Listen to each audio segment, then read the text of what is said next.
السلام علیکم۔ کہانی کو آخر تک پورا سنیے گا، اور اگر آپ چینل پر نئے ہیں تو سبسکرائب ضرور کیجیے گا۔ لڑکی نے ایک دن اپنی ماں سے اپنے بوائے فرینڈ کے ساتھ ہم بستر ہونے کی اجازت مانگی۔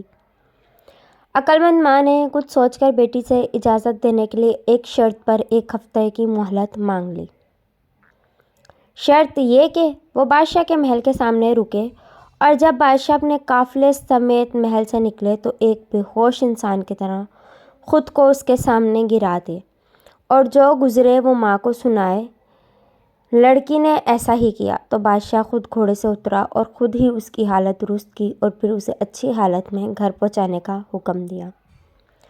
ماں نے دوسرے دن بھی ایسا کرنے کا کہا، چنانچہ لڑکی نے ایسا ہی کیا۔ اس دفعہ بادشاہ نے اس کی طرف کوئی توجہ نہیں دی اور اسے اپنے حال پر چھوڑ کر آگے بڑھا۔ وزیر نے بھاگ کر لڑکی کو سنبھالا، اس کی حالت درست کی اور آگے بڑھ گیا۔ تیسرے دن لڑکی نے خود کو وزیر کے سامنے گرایا، لیکن اس دفعہ وزیر نے بھی کوئی توجہ نہیں دی۔ دستے کے کمانڈر نے آگے بڑھ کر جا کر اسے سنبھالا دیا۔ چوتھے دن ایسا کرنے پر کسی ایک سپاہی نے سنبھالا، کیونکہ کمانڈر نے آج اس کی طرف توجہ نہیں دی تھی۔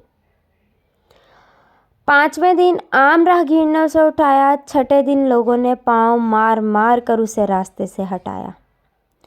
راہ چلتے بھکاری نے اسے سنبھالا۔ 7ویں دن انسانوں کے بجائے ایک کتا اس کے چہرے کو چاٹنے لگا۔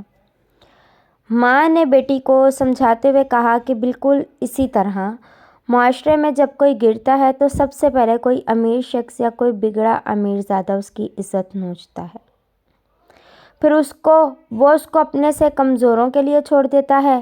اسی طرح ہوتے ہوتے ایک دن وہ گلی کے کتوں لفنگوں کے لیے ایک سستا سا مال بن جاتا ہے۔